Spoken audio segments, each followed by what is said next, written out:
তুলসীকে দর্শন করেছে। আমার প্রাণ গোবিন্দ তুলসীকে ডেকে বলছে, তুলসী, এই তুলসী, তুই বল না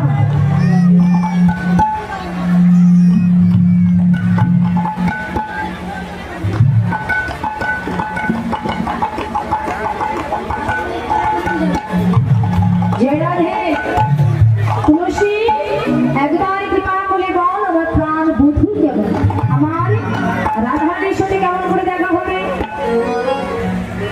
তুলসী বলেছে, দয়াময় তুমি চিন্তা করো না,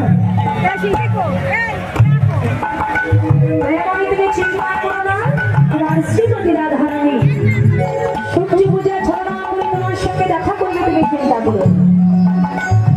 জয় রাধে মায়েরা, প্রসাদের কথা বলেছে না, আর উপায় না, ধৈর্যই নাই আপনাদের ভিতরে। কি একটা ব্যবস্থা করলেন 5 মিনিটের মধ্যে। জয় রাধে বলছে, গোবিন্দ তুমি চিন্তা করো না, তোমার রাধারানী সূর্য পূজার ছলনা করে তোমার সঙ্গে দেখা করবে। এই বলে তুলসী আমার গোবিন্দের চরণের সেবায় লেগে গেলেন।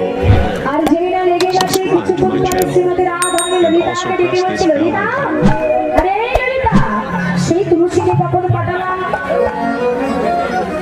সেই তুলসীকে কখন পাঠালাম, তুলসী তো এখন এলো না। ললিতা বলছে, আরে যে তুলসী গোবিন্দকে পেলে যার কোনো জ্ঞান থাকে না, আমাদের মনে হয় তুলসী জনমের মতো গোবিন্দের চরণ সেবায় লেগে গেছে।